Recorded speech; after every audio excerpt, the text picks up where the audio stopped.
Mas Rizal udah siap, operator? Sudah, Mas Fauzi. Oke. Mari kita mulai. Assalamualaikum warahmatullahi wabarakatuh. Waalaikumsalam warahmatullahi wabarakatuh. Selamat siang semua, salam sehat bagi kita semua, amin. Masih pada semangat ya. Perkenalkan, nama saya Fauzi Ardian Wibowo dari Prodi Ilmu Hukum semester 2. Di sini saya akan memandu jalannya acara pada bidang konsentrasi hukum perdata yang nanti akan disampaikan oleh beliau Bapak Faisal Lukman Hakim SHM. Sebelum dimulai, saya akan mengingatkan kembali kepada teman-teman peserta tentang tata tertibnya. Yang pertama, seluruh peserta diharapkan untuk menyalakan kamera dan untuk mematikan mic-nya demi kenyamanan saat sesi penyampaian materi. Lalu yang kedua, untuk peserta yang ingin bertanya, itu ada sesi tanya jawab nanti dengan cara melakukannya dengan on mic, izin bertanya. Apabila lewat kolom chat, nanti ketik izin bertanya, nama, lalu pertanyaan. Selanjutnya saya akan membacakan CV dari beliau Bapak Faisal.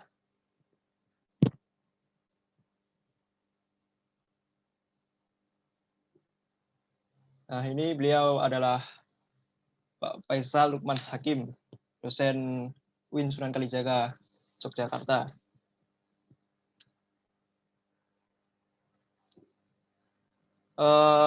Nama lengkap Faisal Lukman Hakim, SHM Hum, tempat tanggal lahir Yogyakarta, 19 Juli 1979, jabatan akademik sebagai lektor, jabatan struktural sebagai Kepala Satuan Pengawasan Internal UIN Sunan Kalijaga, Yogyakarta. Alamat beliau di Kalangan UH 5-759, Yogyakarta 55161. Alamat email faisal.hakim@winsuka.ac.id. Ini riwayat pendidikan beliau, Fakultas Hukum Universitas Islam Indonesia dengan tesis perjanjian penggunaan safe deposit box antara PT Bank Rakyat Indonesia Persero cabang Katamso dengan nasabah. Lalu riwayat magister di UGM dengan tesis analisis yuridis pelaksanaan lelang tinta sidik jari pemilu 2004 ditinjau dari Undang-Undang Nomor 5 Tahun 1999 tentang larangan praktik monopoli dan persaingan usaha tidak sehat. Nah, ini ada beberapa penelitian yang beliau lakukan. Ada 4, di antaranya tahun 2009, pendidikan politik PAN dan PKB bagi masyarakat di Kabupaten Magelang. Dan tahun 2012 dengan judul Transparansi Kebijakan Pemerintah Kabupaten Bantul tahun 2006 sampai tahun 2011. Ini ada juga beberapa karya ilmiah yang beliau buat. Ada 5 diantaranya, yaitu dengan judul Akibat Perceraian Terhadap Hak Asuh Anak, tinjauan atas putusan Pengadilan Negeri Sleman nomor 50/PDT-G/2009/PN Sleman. Lalu tahun 2013 ada pemungutan pajak bumi dan bangunan oleh pemerintah Kota Yogyakarta, kritik atas peraturan daerah nomor 2 tahun 2011 tentang pemungutan pajak bumi dan bangunan perdesaan dan perkotaan. Nah, ini ada beberapa kegiatan praktik hukum yang beliau lakukan. Di antaranya tahun 2007 sampai sekarang menjadi konsultan hukum pada kantor hukum Faisal LH and Partners, dan pada tahun 2017 sampai sekarang menjadi founder dan anggota perkumpulan lembaga konsultasi dan bantuan hukum perguruan tinggi seluruh Indonesia. Baik, apakah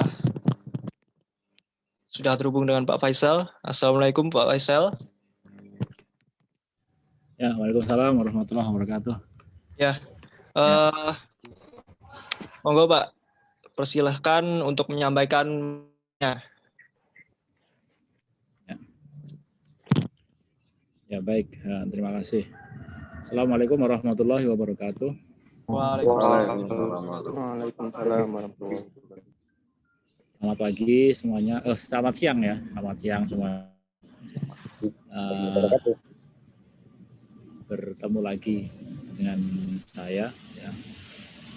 Kalau biasanya mungkin beberapa ada yang sudah pernah ambil mata kuliah saya. Gitu. Sekarang kita ketemu lagi di pelatihan terkait dengan legal opinion, opini hukum atau pendapat hukum, gitu ya. Ini mohon maaf nih saya baru di lapangan tenis ya, jadi setiap Sabtu tuh saya ada kegiatan apa ya, ya rutin olahraga tenis lah di UIN gitu, sampai siang gitu, sampai jam 10, sampai 11 gitu. Jadi saya langsung di lapangan tenis ini agak apa namanya, di luar lapangan itu sejuk sekali di sini, habis olahraga jadi lumayan enak lah gitu ya. Tadi saya coba pakai apa namanya, virtual background itu gambarnya nggak bagus ya. Jadi malah nggak jelas ini. Tak coba lagi ya. Malah jadi kayak gini. Itu malah aneh ya. Kalau misalkan diperkenankan nggak usah pakai virtual background gimana? Ya, nggak apa-apa Pak. Nggak apa ya? Iya. Nggak tahu ini mungkin apa sih problemnya ini? Saya nggak tahu. Coba. Oh ya, bentar ya. Sebentar, coba tak ini dulu.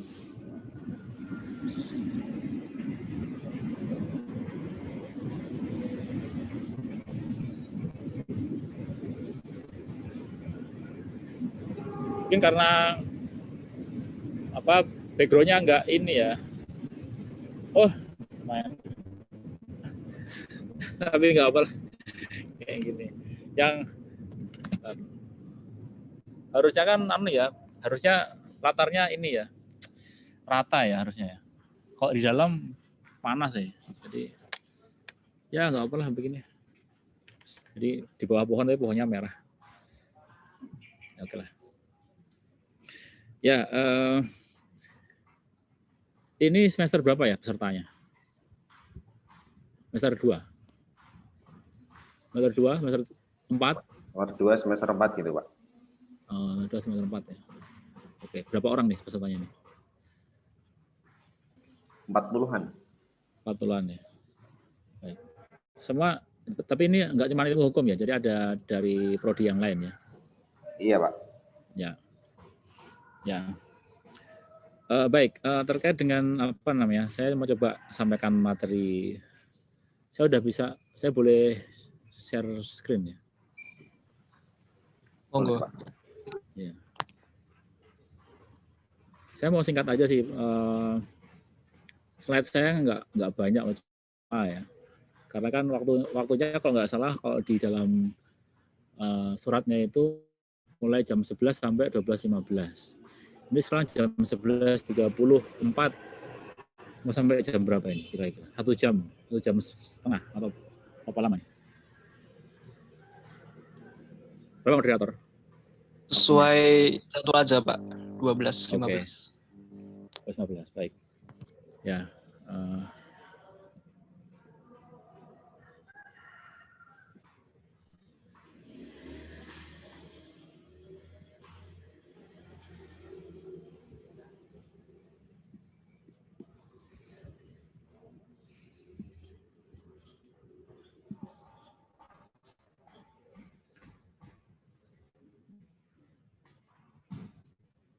Bisa dilihat nggak ya screen saya? Bisa, Pak. Bisa, Pak. Bisa ya, oke. Ya, tentang legal opinion. Ya, tadi memang begini ya. Kalau kita bicara tentang legal opinion, itu memang tidak ada format baku, gitu. Ini gitu. Tidak ada format baku, tidak ada acuan tertentu gitu. Tapi sebuah legal opinion itu lebih banyak dilakukan oleh praktisi hukum ya. Jadi legal opinion tidak harus tertulis ya, lisan pun bisa. Gitu. Ya, intinya di situ satu pendapat hukum itu kalau dalam praktik itu memang lebih banyak dilakukan oleh advokat ya, advokat, lawyer gitu ya. Yang dia itu memberikan pendapat hukum atas permasalahan yang diajukan kepadanya dari kliennya. Ini ya begitu. Ya, itu bisa tentang berbagai hal gitu kan. Jadi legal opinion ya ada yang berkaitan dengan langkah hukum atau pendapat hukum berkaitan dengan perkara pidana gitu ya. Ada juga yang berkaitan dengan hukum administrasi atau tata negara gitu juga ada. Kemudian juga ada pendapat hukum yang berkaitan dengan isu atau kasus perdata. Ya. Sebenarnya kalau saya sudah beberapa kali juga membuat legal opini gitu ya.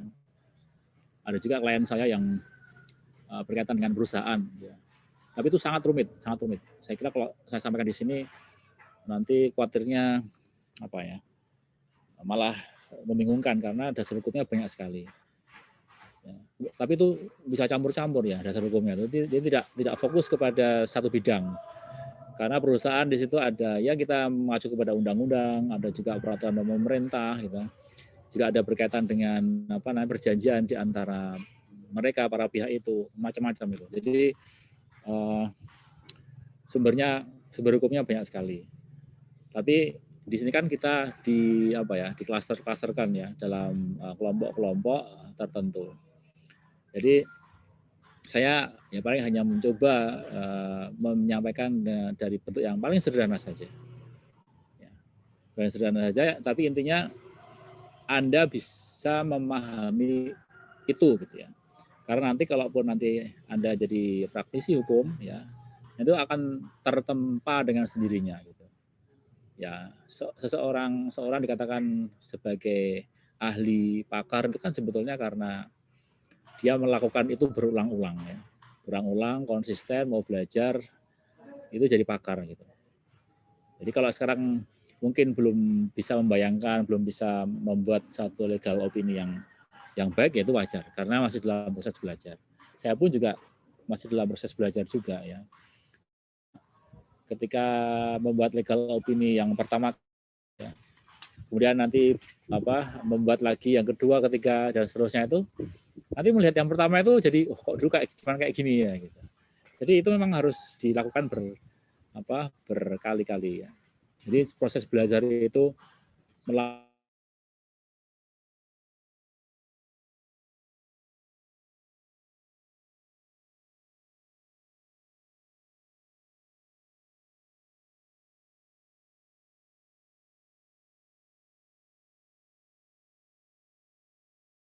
dari permasalahan-permasalahan yang sederhana kemudian sebagai suatu proses pembelajaran ya. Pembelajaran yang itu bisa bisa menjadi suatu istilahnya learning by doing. Jadi satu legal opini itu sangat diperlukan terutama berkaitan dengan satu permasalahan hukum yang dijumpai di masyarakat. Ya, tentunya kalau kita akan buat legal opini itu sebenarnya tidak harus klien ya. Misalkan kita melihat atau membaca berita di media dan dimanapun gitu ya. Kemudian kita tergerak untuk membuat suatu opini juga boleh. Gitu. Itu tidak harus menunggu orang datang. Ya. Jadi kita mungkin bisa memberikan suatu pendapat hukum, analisis hukum. Kemudian nanti bisa disampaikan di media gitu ya. Atau mungkin buat dokumentasi pribadi ya. Itu juga boleh. Ya kalau saya sebagai dosen juga ada hal-hal yang sekiranya itu isu-isu menarik ya. Saya coba untuk membuat analisis sendiri ya, sederhana. Nanti ya bisa untuk saya bisa kirim di tulisan di jurnal, kemudian ya juga bisa saya gunakan sebagai informasi pribadi. Intinya itu ya memang kita harus memperbarui ya isu-isu yang menarik ya. Apalagi itu berkaitan dengan bidang kita. Ya. Jadi legal opinion itu ya, kalau satu hal yang lazim ditemui dalam profesi hukum, ya, pendapat hukum atau legal opinion, yang itu merupakan rangkuman ya, pandangan ya, argumentasi, gagasan, kemudian rekomendasi normatif atau praktik ya terhadap isu hukum tertentu. Jadi biasanya memang pendapat hukum ini dikemukakan oleh praktisi atau juga bisa oleh akademisi hukum, baik secara individu maupun sebagai representasi dari lembaga tertentu. Jadi karena keberadaannya sedemikian rupa dengan profesi hukum ya, maka ya biasanya yang memang memberikan pendapat hukum itu adalah advokat karena dia yang langsung bersinggungan dengan masyarakat. Tapi ya tadi tidak selalu praktisi, bahkan akademisi pun juga kalau dia mau membuat itu ya dengan tujuan mengembangkan keilmuan itu juga bisa. Nah bedanya kalau tadi kan Pak Mul ya, Pak Mul kan praktisi, ya, praktisi hukum gitu. Jadi beliau kalau mau memberikan pendapat hukum ya menunggu kalau ada orang datang atau klien datang kepada dirinya gitu, baru dia memberikan pendapat. Gitu. Kalau akademisi hukum ya, dia kan bukan menjual jasa hukum gitu ya, sehingga tapi ada tujuan tertentu dengan yaitu pengembangan keilmuan. Jadi kalau dia itu dihadapkan pada satu permasalahan hukum yang terjadi di masyarakat, nah, kemudian dia membuat suatu analisis ya, nanti tujuannya untuk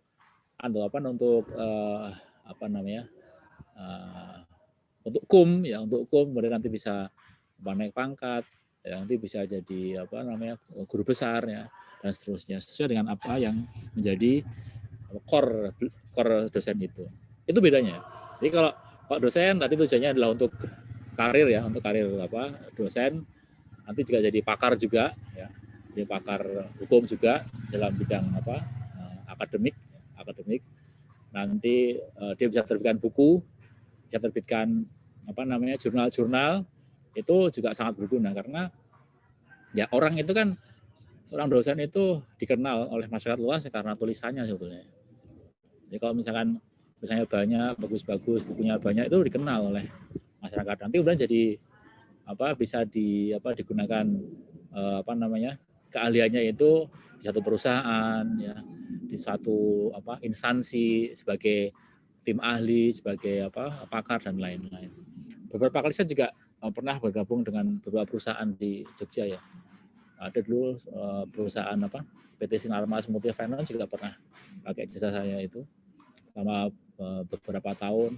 Kemudian juga ada di satu BPR yang ada di Jalan Katamso itu dan beberapa perusahaan yang lainnya. Itu juga pernah saya digunakan jasa di situ. Tapi di situ saya lebih kepada praktik ya, praktisi gitu. Karena saya punya lisensi advokat sehingga mereka menggunakan jasa saya di situ. Waktu itu ya yang saya lakukan ya memberikan pendapat hukum juga baik tulisan maupun tertulis gitu. Tapi lebih kepada praktik itu ya kita melakukan upaya hukum represif kepada misalkan di Sinarmas itu kan banyak debitur yang tidak melakukan kewajibannya ya, nanti kita kasih somasi, kita laporkan ke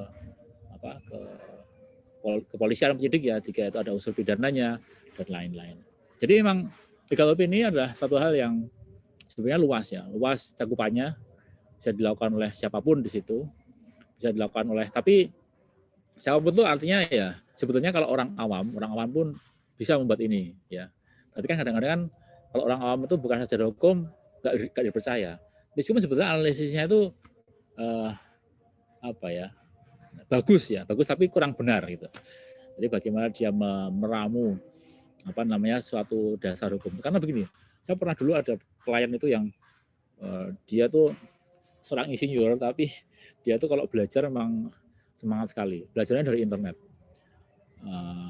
Lihat regulasi dari internet. Tapi ya tadi karena dia tidak berbasis satu keilmuan dalam bidang hukum, kadang-kadang ya ngawur gitu lah. Ya, mungkin apa yang dia ketahui itu bagus ya, tapi kurang tepat ya. Jadi langkah-langkah yang dilakukan tuh saya nanya sendiri. Jadi kalau saya punya klien kok nggak mau diatur, saya nanya sendiri, mendingan cut saja lah. apa namanya, beneran tidak usah apa namanya bisa sama dengan dia. Jadi begitu ya. Tapi saya kira Anda sebagai sebagai seorang calon yuris ya. Calon yuris itu adalah calon yuris itu ya sarjana hukum ya nanti jadi apapun nanti Anda itu setidaknya bisa memahami dan mengerti apa itu legal opinion. Nah, dalam legal opinion itu, ini yang paling sederhana ya. Saya tidak tahu tadi apa yang disampaikan oleh Pak Mulyadi ya terkait dengan legal opinion itu khususnya apa saja di situ. Kalau tadi kan memang ada, saya sempat sekilas mendengar ya, legal opinion adalah legal audit. Ya, sebetulnya kalau mau memberikan suatu legal opini ya, memang harus audit dulu. Tapi kan tidak semua itu diaudit ya. Kalau diaudit memang itu kalau terkait dengan perusahaan. Saya juga pernah melakukan legal audit. Jadi ada klien saya itu yang bermasalah terkait dengan dia punya bank gitu. Banknya itu dari sejak pendirian, dari akta pendiriannya itu dan perubahannya itu tidak melalui prosedur yang jelas. Kemudian bagaimana terkait dengan kewajiban bank itu kepada karyawan, apakah ada asuransinya, bagaimana terkait dengan perjanjian kerjanya, kemudian apakah itu banyak punya permasalahan dengan hukum dengan pihak ketiga gitu, atau bagaimana itu audit ya. Jadi audit itu tidak mesti keuangan ya. Jadi audit dalam bidang hukum itu bisa. Ya, saya juga pernah melakukan itu. Cuman itu sangat rumit sebenarnya, sangat rumit. Nanti mengumpulkan data-data yang ada dari akta pendirian, ya, dari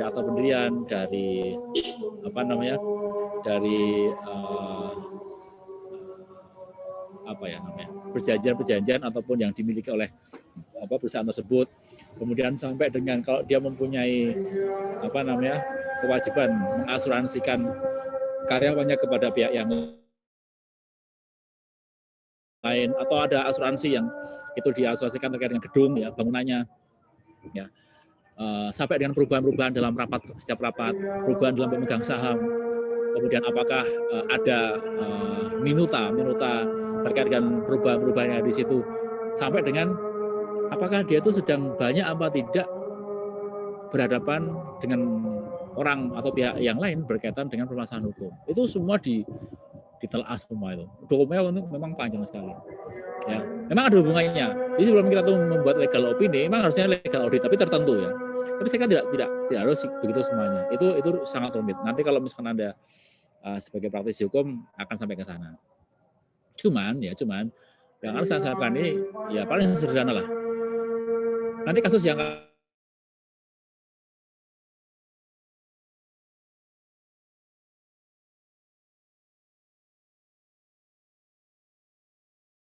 saya sampaikan adalah kasus real yang pernah saya tangani gitu. Jadi dapat, kemudian saya kasih dia pendapat hukum berkaitan dengan gitu.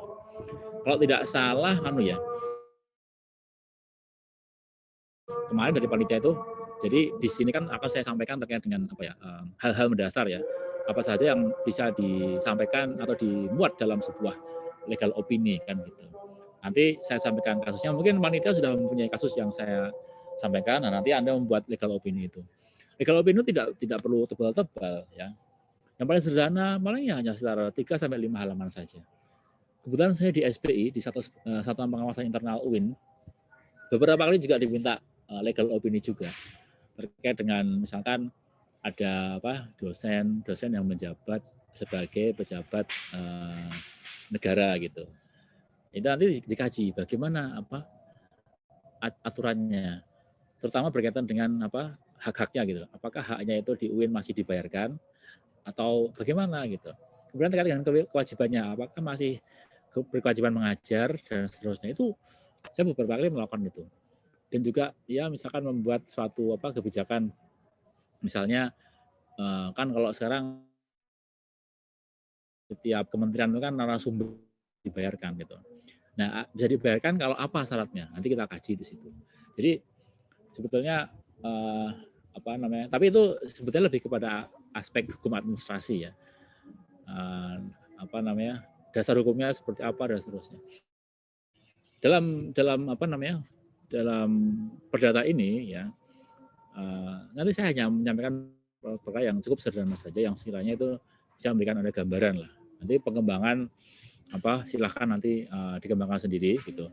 Walaupun nanti Anda ada satu hal yang akan didiskusikan, silahkan mau diskusikan kepada saya, nggak jadi soal. Jadi tidak memang harus perdata, tapi bisa dari apa namanya aspek hukum yang lainnya.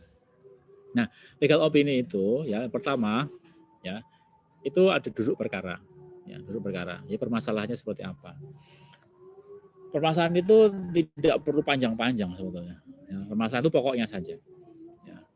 Jadi misalkan harus membuat semacam latar belakang masalah itu kepanjangan. Latar belakang masalah itu sebetulnya cukup apa namanya intinya saja. Karena orang yang datang ke kita itu, ya kalau ini kan dari aspek orang yang sebagai pengguna jasa kita ya, sebagai advokat itu, dia sudah lebih tahu tentang intinya, tentang gambaran secara umumnya. Gitu. Jadi kita nggak perlu secara rinci menyebutkan dari awal sampai akhir rinci, tapi langsung aja fokus kepada permasalahan gitu. Fokus pada permasalahan.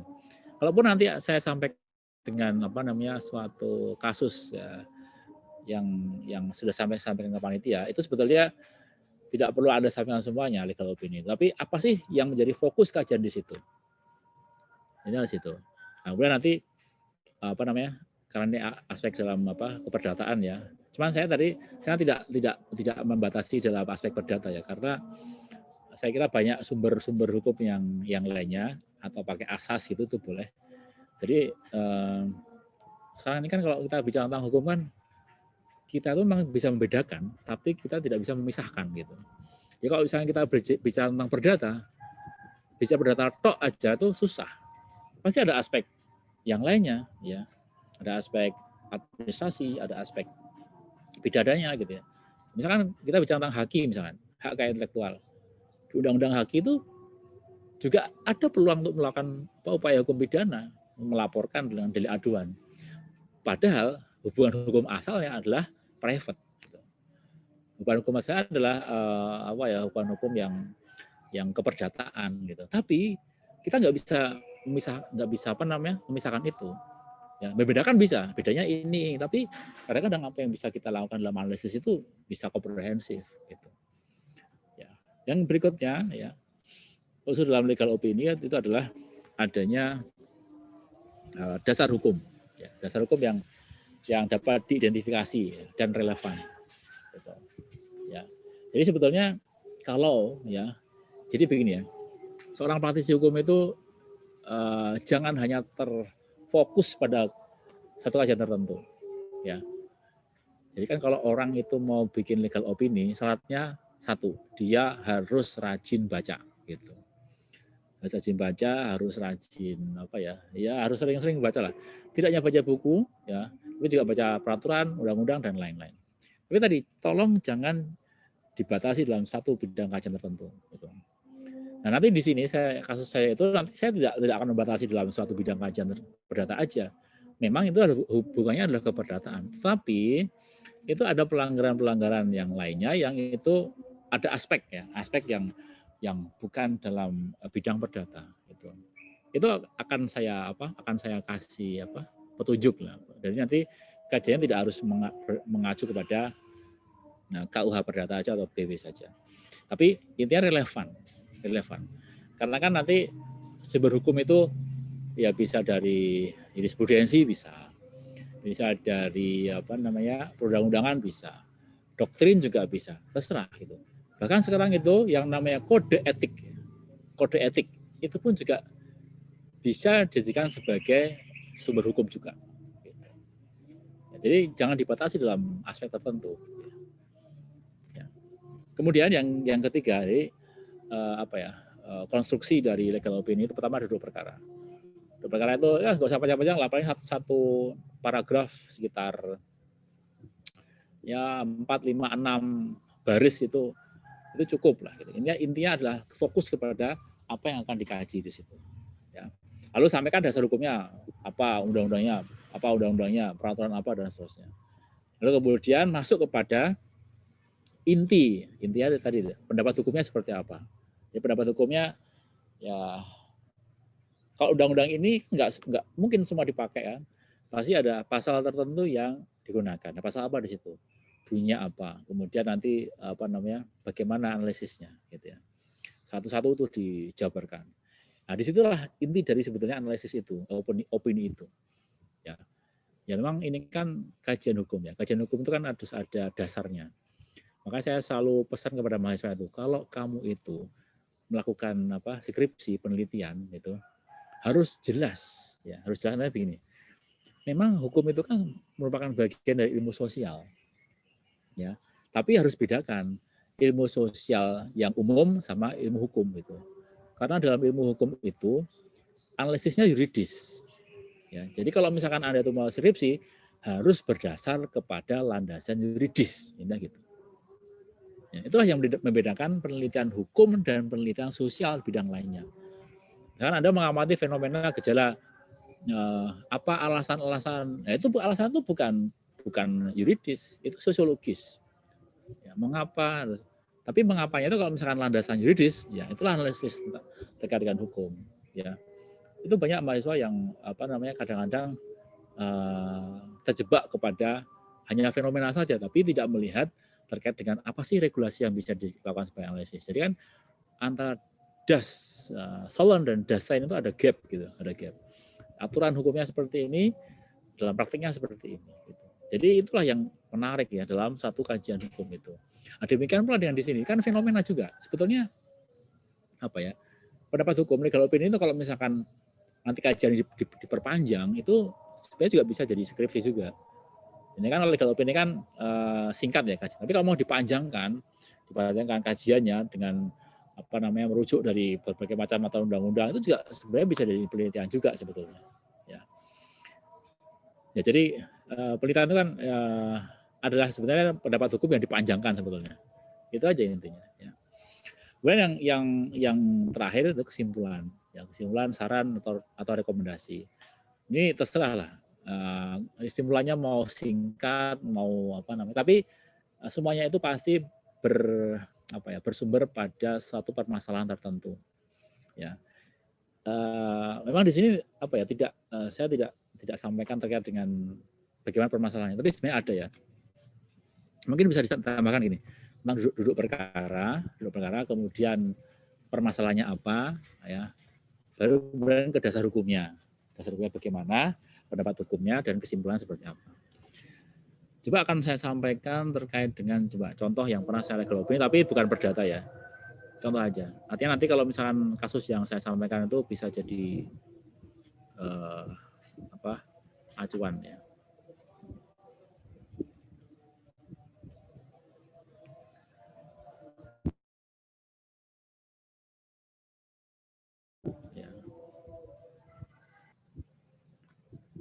Ya. Kan ada fakta hukum ya di sini. Jadi bisa lihat nggak yang masih unsur dalam legal opinion. Bisa nggak? Oh masih, ya, sorry.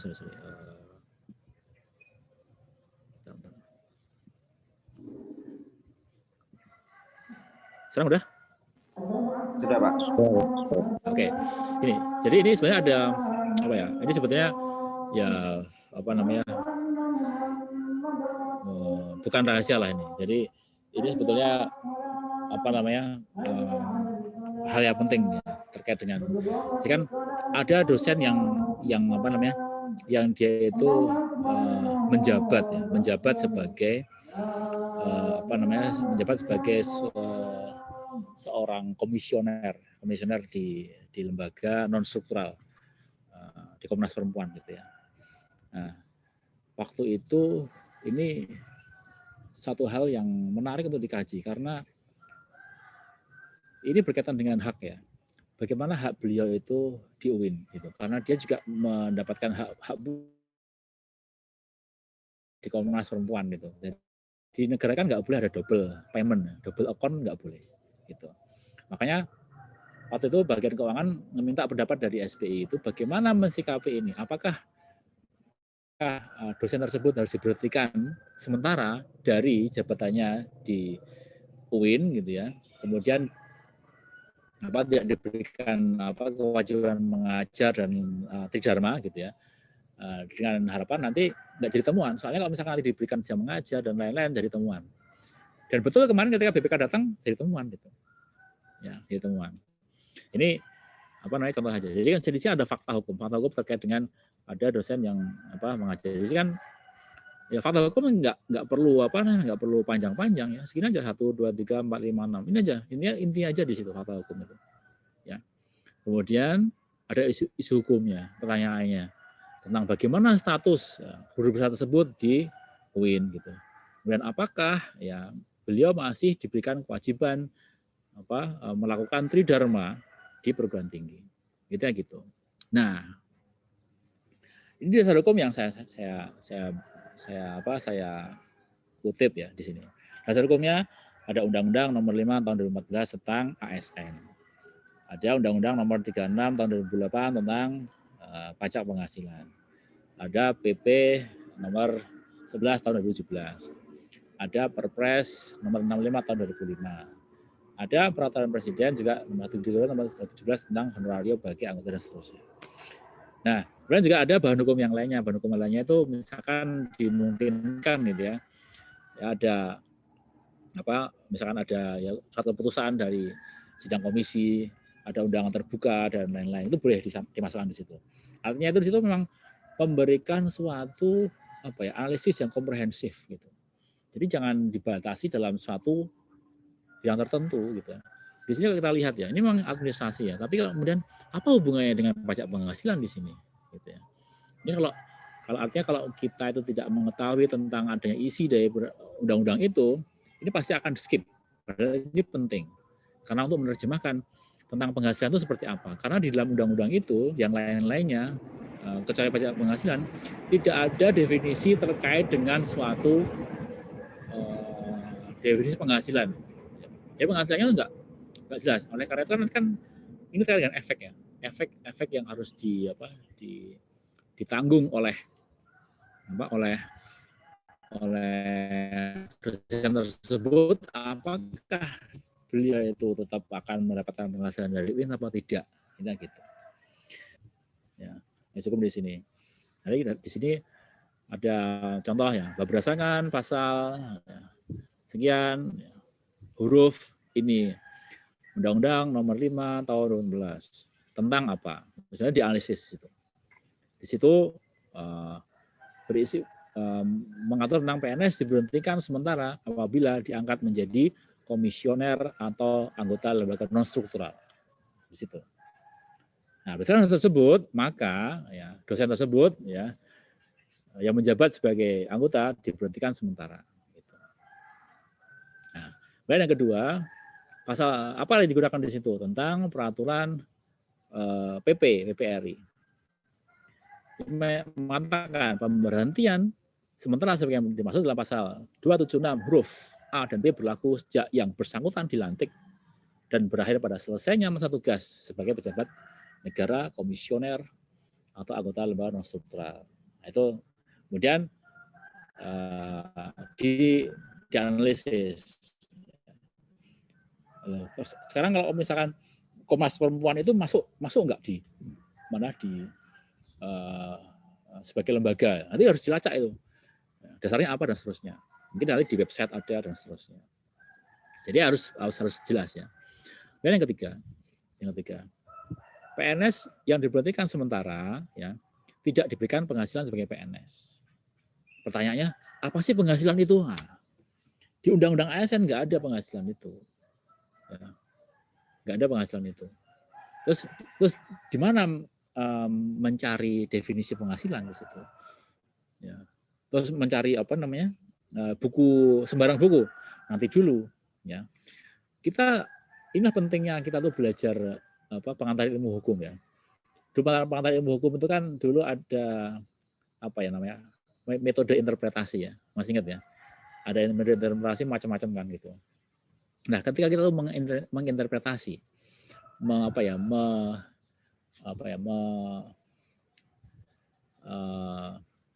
memahami terkait dengan apa namanya sesuatu ya. Loh, sekarang misalkan begini ya, penghasilan PNS itu apa? Penghasilan itu apa? Itu nggak jelas. Terus kita mencari definisi penghasilan itu di mana? Ya kita kasih undang-undang. Ya, kasih undang-undang. Artinya kalau kita mengaji undang-undang, pengertian itu pun juga harus diambil dari undang-undang yang ada. Saya nggak asal nih. Kenapa alasan itu? Kenapa saya mengambil kata penghasilan itu di undang-undang pajak penghasilan gitu.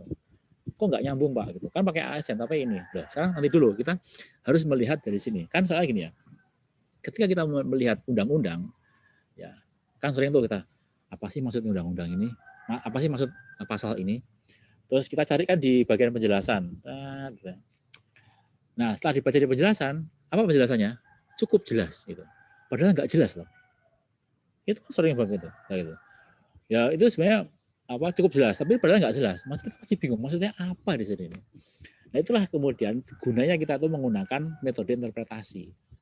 Ya, kan ada namanya metode interpretasi gramatikal, metode interpretasi historis, a contrario, per analogiam gitu ya. Ada sistematis di sini. Macam-macam itu metode interpretasi itu. Itu harus paham itu Anda itu. Jadi ketika menganalisis satu undang-undang itu tidak hanya fokus kepada suatu apa namanya suatu aturan tertentu, tapi ketika mengkaitkan satu dengan lain itu harus jelas apa namanya harus jelas apa namanya rujukannya. Nah di sini ya kemudian kan ya, dalam AS undang-undang AS itu nggak ada penjelasan terkait apa itu penghasilan. Padahal ini penting untuk menerjemahkan penghasilan apa. Tapi sekali lagi saya jangan sampai Anda itu mencari definisi penghasilan itu ngawur gitu ya. Berdasarkan Pak ini, Prof ini, jangan. Ada metodenya gitu. Ya, kalau undang-undang ya harusnya pakai undang-undang juga. Kita cari di situ. Loh, dasarnya apa kok bisa pakai undang-undang? Nah, ini pakai metode interpretasi sistematis gitu. Gitu. Maksudnya apa sih gitu? Maksudnya apa sih? Yaitu dengan cara melihat pada pasal dan peraturan perundang-undang lainnya. Jadi harus sejajar. Kalau yang kita kaji undang-undang, ya yang harus kita rujuk ada undang-undang juga. Gitu. Karena di undang-undang ASN tidak ada, metode interpretasi sistematis memberikan peluang kepada kita untuk melihat pengertian penghasilan itu berdasarkan undang-undang itu ini loh gitu. Kita masukkan di situ. Ada metodenya, dan itu boleh. Gitu. Ya oleh karena itu di situ kemudian dijelaskan apa sih penghasilan itu adalah setiap tambahan kemampuan ekonomis yang diterima atau diperoleh baik yang berasal dari Indonesia maupun dari luar Indonesia gitu ya. Apa namanya? Yang dapat dipakai untuk konsumsi atau untuk menambah kekayaan yang bersangkutan dengan nama dalam bentuk apapun termasuk gaji, ya, upah, tunjangan, honorarium, komisi, bonus, gratifikasi, uang pensiun atau imbalan dalam bentuk lain.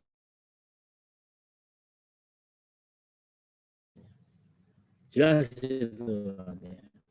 Demikian semua penghasilan yang didapatkan dari kampus UIN itu dihentikan. Nah, gitu. Ya jadi harus jelas begitu. Kemudian ya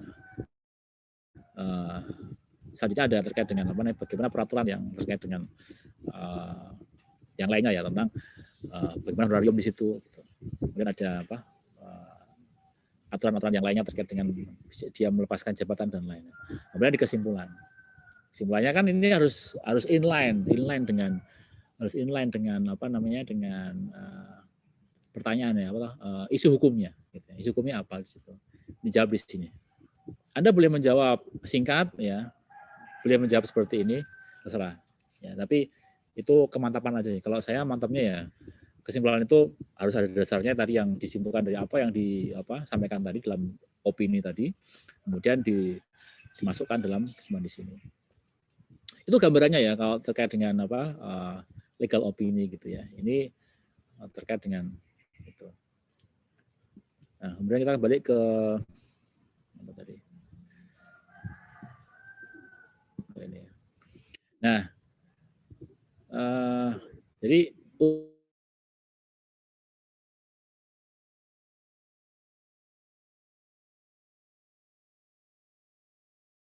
Dan isu hukumnya apa di situ? Apa yang mau dijawab di situ? Saya tidak membatasi ya, tidak membatasi apa yang akan jawab. Ini improvisasi Anda, gitu. Ya, bebas. Asalkan apa namanya, metodenya, kemudian caranya itu harus tepat, gitu ya. Jadi tidak ngawur ya, tidak waton. Kemudian gimana penyusunan legal opinion itu? Dalam penyusunannya bahasa yang dituangkan harus lugas, tegas dan jelas. Nggak usah berbelit-belit. Ya, nggak usah berbelit. Jadi harus lugas, tegas, jelas. Ya. Juga harus disampaikan secara sistematis. Ya, sistematis.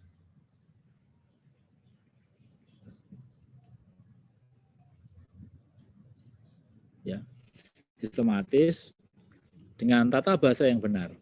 Ya, tata bahasa yang benar itu ya bahasa baku ya. Bahasa baku jangan disingkat-singkat. Ya, kalau sekarang kan kadang-kadang mahasiswa itu nulis skripsi saya tuh prihatin. Ya. Kata-katanya masih kata-kata yang ada kata-kata percakapan kayak di chat-chat gitu loh. Ini kok kata-kata kayak gini. Kata itu harus kata yang baku. Yang baku. Jangan kata dalam pergaulan sehari-hari digunakan. Nanti itu apa ya namanya? Dibaca itu nggak enak gitu. Ini kan formal ya, formal. Skripsi juga formal. Jadi tolong dibedakan antara bahasa yang baku sesuai dengan bahasa Indonesia yang baik dan benar dengan bahasa pergaulan sehari-hari. Ya. Kemudian ya alasan dibuat untuk memudahkan jadi legal opinion. Jadi bahasa itu ya tadi dibuat kan karena gini ya. Pengguna jasa kita itu adalah pasti banyak orang awam. Kalau dia orang hukum, ya dia bisa membuat sendiri opininya. Tapi kalau orang awam itu kan dia harus bisa sebisa mungkin memahami apa yang kita maksudkan. Ya.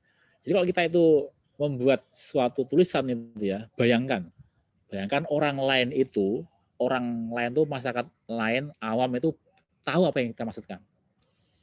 Jangan mentang-mentang kita tuh ngerti ini ya sak benak dhewe nulis gitu ya. Yang penting kita wangun, sangar, bahasanya tuh keren gitu ya. Tapi orang nggak tahu apa yang kita tulis. Gitu. Apalagi kalau kita pengguna kita ada di masyarakat awam tadi itu. Ya. Jadi usahakanlah yang bisa memberikan itu pemahaman. Kalau perlu misalnya legal opinion itu harus dibaca lagi. Dibaca berulang-ulang ya. Kurang tepat enggak ya? Ada penyebutan kata yang diulang-ulang juga dihindari. Misalkan kata tersebut, nah, itu harus dihindari. Ya. Jadi memang menulis itu tidak mudah ya, tapi memang itu bisa dibiasakan. Seperti orang berbicara itu juga sebenarnya juga kebiasaan aja itu. Awalnya dosen itu ya dulu ketika berbicara depan mahasiswa ya nervous, ya grogi, ya panas dingin gitu ya. Tapi lama-lama ya karena biasa bertahun-tahun jadi biasa. Sekarang nulis pertama kali ya bingung apa yang mau ditulis itu. Nulis apa ini? Kata pertama itu apa yang mau ditulis ini? Itu juga bingung juga. Tapi ketika sudah berkali-kali dilakukan ya nanti akan dengan sendirinya. Jadi jangan sampai yang namanya bahasa yang digunakan itu ada penafsiran yang lain. Ya. Jadi harus jelas gitu. Jadi tidak boleh ditafsirkan yang lain. Ya, kalau misalkan ya memang itu butuh suatu art seni. Jadi kalau kata dulu ada seorang advokat senior itu mengatakan bahwa seorang lawyer itu jadi baik itu punya tiga unsur ya. Pertama adalah pengetahuan, ya, kedua adalah keterampilan ya. Yang pertama pengetahuan pasti semua orang punya. Pengetahuan pasti semua orang punya. Ya orang bisa belajar pengetahuan dari kampus dari manapun. Dan keterampilan juga masing-masing punya. Tapi seni ini yang satu sama orang lain itu beda. Bagaimana dia tuh mengelola perkara, bagaimana dia tuh membuat suatu rekes itu tidak akan sama satu orang dengan orang yang lainnya. Diajari bagaimanapun ya orang itu, tapi kalau art itu pasti nggak akan berbeda-beda. Ya memang ada kemiripan itu bisa, cuman kalau sampai sampai ada yang sama persis itu jarang. Itulah yang kemudian membedakan bagaimana seorang advokat satu dan yang lainnya itu bagaimana dia tuh seninya itu dalam membuat menangani perkara. Ya, karena orang macam-macam ya, ada yang begini, ada yang begitu, ada yang seperti itu, dan itu semua membentuk semacam karakter seorang praktisi atau akademisi, bagaimana dia tuh mengolah suatu. Karena nama advokat kan tidak boleh emosionalnya begini. Jangan sampai perkara yang kita tangani itu kita juga masuk dalam sebuah sebagai sangat empati, jangan gitu ya. Kita tuh bekerja profesional aja. Profesional artinya ya kalau misalkan ada orang yang teraniaya di ini, jangan kemudian kasihan terus kemudian jangan. Tetap kita tuh profesional gitu. Jadi jangan sampai empati boleh tapi sekedarnya gitu ya. Artinya itu nanti bisa mempengaruhi dari penanganan perkara kita. Kalau misalnya kita tuh ikut emosional, nanti ketemu sama pengacaranya sana ikut marah-marah gitu. Padahal ngapain kita marah-marah? Kalau kita kerja itu kerja profesional kok. Nggak perlu ya, kalau misalnya kita marah-marah sama pengacaranya sana sama pihak lawan, ya biar aja gitu. Itu nggak ada urusan di situ. Yang kita lakukan adalah kerja profesional. Apa yang kita lakukan, langkah-langkah apa yang kita lakukan itu. Jadi jangan sampai itu malah merugikan kerja kita.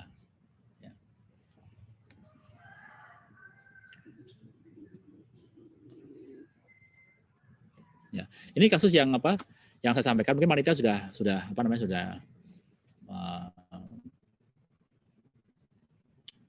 tahu ya terkait dengan kasus ini yang saya sampaikan ini. Ini yang dikaji bukan pokok perkaranya ya, tapi ada nomor perkaranya. Tapi bukan perkara perceraiannya yang dikaji, tapi bagaimana hubungan klien itu dengan lawyernya. Itu yang akan dikaji di situ. Nanti mungkin saya nggak perlu sampaikan di sini terkait dengan kasusnya.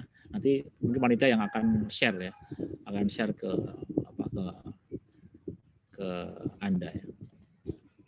Nah, saya membuat clue begini ya. Nanti tolong, kan kalau nggak salah Anda diminta untuk membuat legal opinion kan dikasih waktu 3 hari ya, kalau nggak salah ya. Berdasarkan dari keterangan dari panitia. Nanti tolong apa yang dituliskan di situ dasar hukumnya adalah setidaknya pakai 3 hal itu. Pertama pakai asas perjanjian. Yang kedua pakai kitab undang-undang hukum perdata BW. Ya. Yang ketiga menggunakan kode etik advokat Indonesia di situ. Pakai kode etik.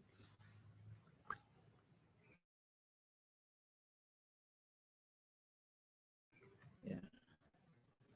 Jadi nanti telaah di situ ya. Telaah di situ terkait dengan ya, nanti biar panitia yang akan share kasus tadi.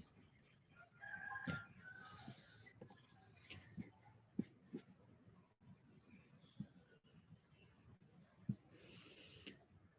Ini sudah jam 12.19, apakah cukup atau bagaimana, Pak Moderator?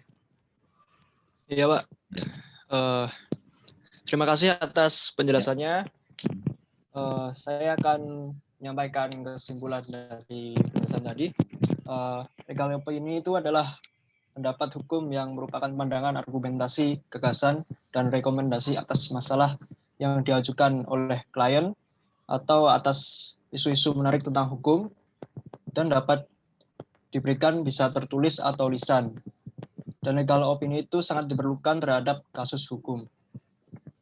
Nah, di legal opinion ini terdapat unsur-unsurnya. Yang pertama, itu duduk perkara. Itu berisi tentang gambaran umum tentang permasalahan. Lalu yang kedua ada dasar hukum. Dasar hukum ini harus relevan dan dapat diidentifikasi. Lalu ada pendapat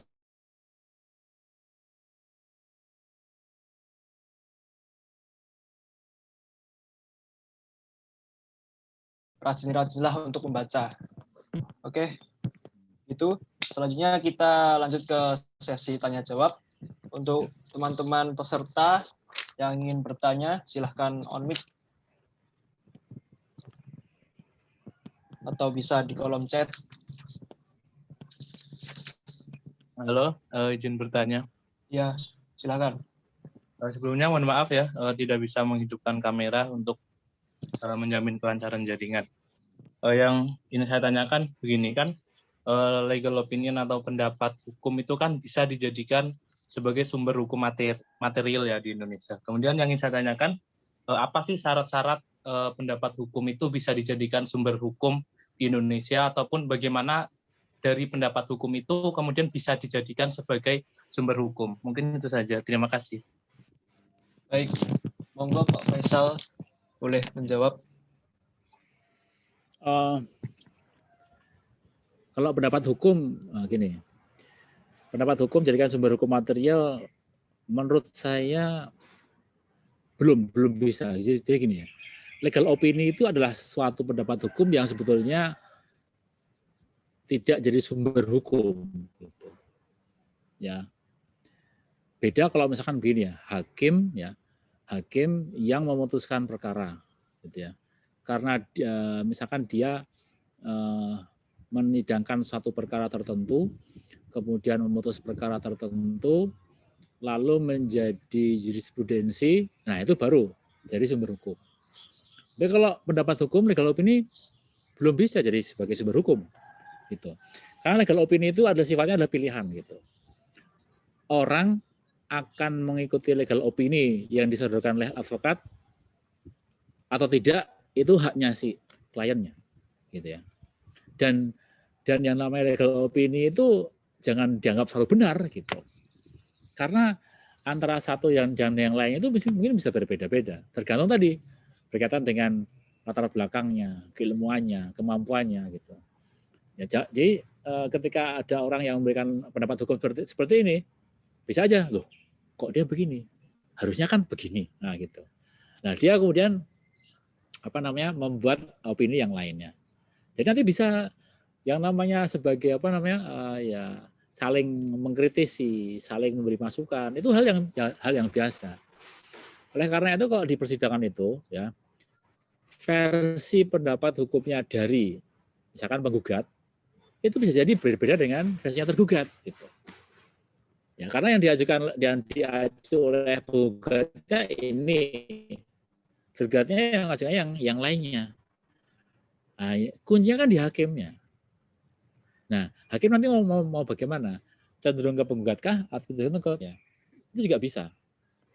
Ya. Jadi nanti ketika hakim itu apakah akan condong ke penggugat atau tergugat atau dia punya pendapat sendiri, nah itulah yang kemudian jadikan sebagai sumber hukum, yaitu adalah putusan hakim, putusan pengadilan.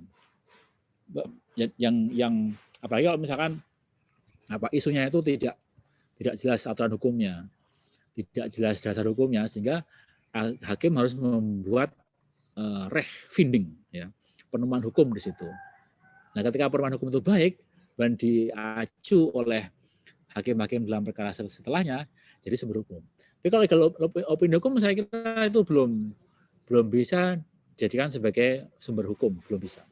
Karena hanya pendapat itu bisa diikuti bisa tidak, tergantung dari orang yang berkepentingan tadi itu. Dan legal opini itu tidak selalu dianggap benar, karena bisa saja berbeda dengan yang lainnya. Kalau menurut saya pendapatnya seperti itu. Gitu, Mas. Ya. Silakan kalau ada yang mau direspon, boleh. Misalkan tadi Mas Yusuf Munajat tadi yang tidak pendapat dengan saya, boleh. Silakan diutarakan aja kalau misalnya itu tidak sependapat. Tapi menurut saya begitu. Bagaimana Mas Yusuf? Apa sudah cukup? Ya, sudah cukup. Oke. Ya. Teman-teman yang lain, apabila ada yang ingin ditanyakan, silahkan. 2 pertanyaan lagi ya.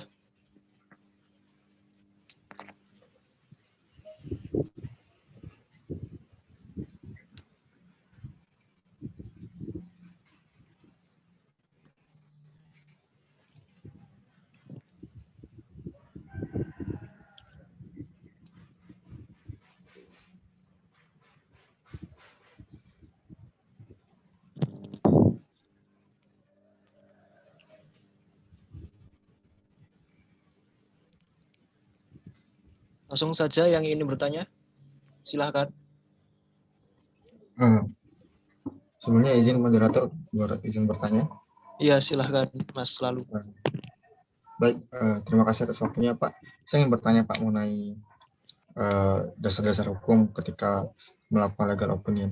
Apabila kita ingin membuat legal opinion, namun dasar-dasar hukumnya itu masih bisa dikatakan masih kurang Pak. Ada mungkin dia masih dalam bentuk rancangan undang-undang dan sebagainya, itu bagaimana Pak pola penggunaannya seperti itu Pak?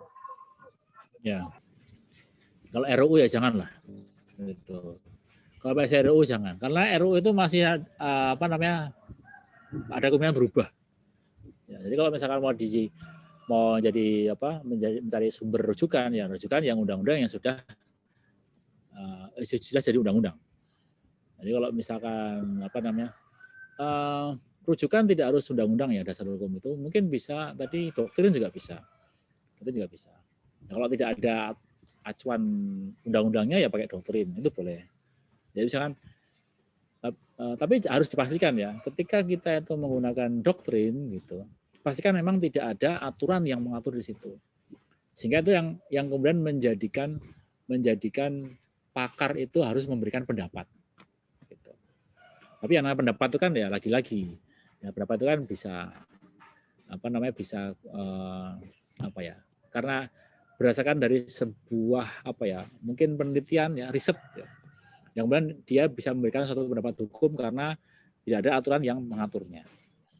Gitu. Jadi pemilihan sumber hukum itu memang harus yang jelas, yang apa, yang valid gitu ya. Memang yang diutamakan adalah dasar hukum ya peraturan perundang-undangan dulu yang diutamakan. Kalau perundang-undangan dan turun ke mungkin peraturan pemerintah, ke Perpres ya. Kemudian nanti juga ada aturan-aturan yang lainnya gitu. Ya, tapi ya kalau RUU jangan dulu lah gitu. RUU karena masih belum final sehingga ada kemungkinan RUU itu akan berubah gitu. Gitu. Ya. Bagaimana Mas Lalu? Baik, terima kasih, cukup. Ya. Oke, silakan satu lagi bagi teman-teman yang ingin bertanya. Dipersilahkan. Cek. Iya, silakan.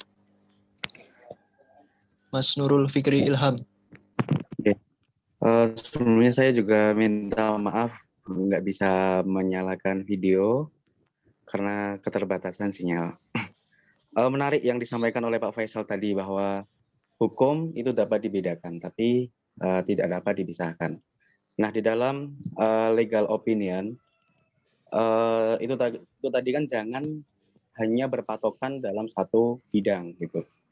Nah, boleh nggak sih Pak kalau kita itu buat legal opinion, tapi seumpama memang kita bisa menafsirkan ke dalam 3 bidang gitu, ke perdata, pidana atau HTN. Nah, itu kita buat sendiri-sendiri gitu. Legal opinion ini perdata, legal opinion pidana, itu kita buat dokumen secara terpisah seperti itu Pak. Terima kasih.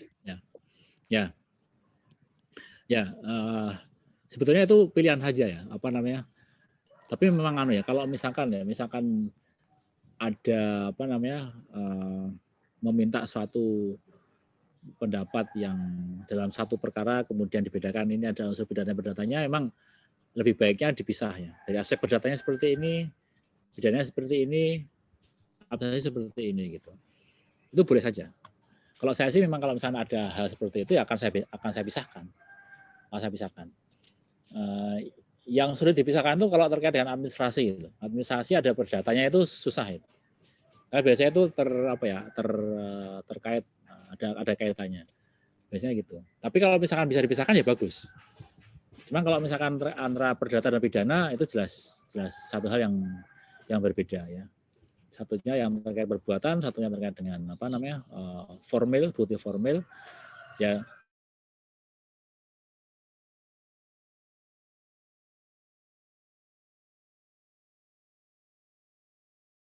Kok rasanya itu enggak ya, soal rasanya kan kalau kurang serak ya ganti aja. Kalau misalkan ada sudah serak ya udah nggak apa-apa. Misal bisa digabungkan karena ini terkait dari beberapa aspek bidang hukum, ya, dan itu bisa dipahami oleh orang, dan kita pun orang sana klien mengerti gitu ya, orang mengerti ya, nggak jadi soal juga. Itu pilihan aja Mas. Pilihan saja gitu ya, mau dipisahkan boleh, mau digabungkan boleh. Itu soal rasa dan soal ini aja terkait dengan kepentingan pihak lain, apakah memang menghendaki ada penggabungan atau pemisahan, itu bebas. Karena sekali lagi yang namanya legal opinion tidak ada acuan yang baku, tidak ada format yang jelas, tapi intinya apa yang disampaikan itu bisa memberikan suatu pencerahan, solusi ya, terhadap permasalahan yang dihadapi oleh orang atau oleh masyarakat. Intinya begitu.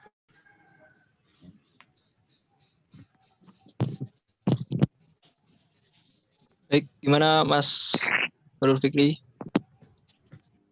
Baik Pak, matur nuwun. Oke, baik. Saya rasa cukup untuk diskusi pada siang ini. Saya berterima kasih kepada Pak Faisal telah menyempatkan kehadirannya, dan terima kasih atas ilmunya yang diberikan. Dan untuk teman-teman semuanya, terima kasih sudah menyempatkan hadir dan siap melanjutkan aktivitas selanjutnya. Oh ya, jangan lupa untuk teman-teman untuk mengumpulkan LO-nya paling lambat tanggal 30 Maret untuk syarat mendapatkan sertifikatnya.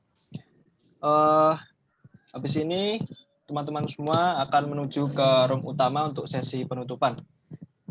Sekian, segitu saja dari saya. Apabila ada salah kata, mohon dimaafkan. Wassalamualaikum warahmatullahi wabarakatuh. Waalaikumsalam. Terima kasih Terima Pak. kasih Saya boleh Pak.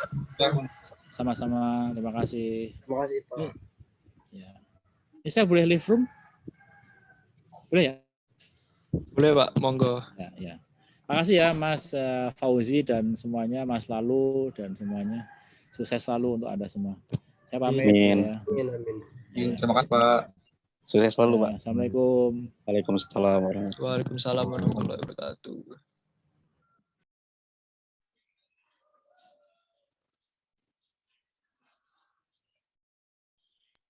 Panitia ini auto pindah ya, apa kita yang pindah room sendiri? Bentar Mas, nanti auto nanti. Oke, Ditunggu oke. aja. Siap. Oke.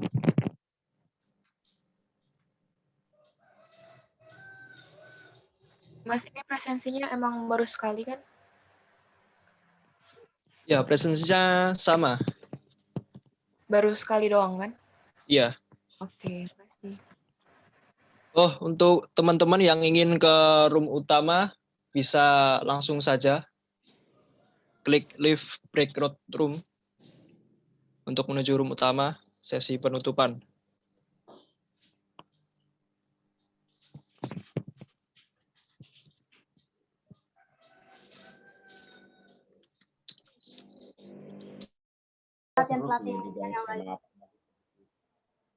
Tapi emang gini sih, emang gini. Membuat LO itu bukan perkara yang mudah, tapi kita pasti bisa karena ya itu nggak bisa instan karena emang harus ada pembelajarannya, kita harus tahu materi kayak gimana, ini kita memahami kasusnya seperti apa, seperti yang dijelaskan oleh Pak Baik kan tadi kan awalnya itu kan sebenarnya bukan kasus dari pidana, tapi bisa berubah menjadi perdata karena bisa berubah menjadi pidana karena tadi ada berbagai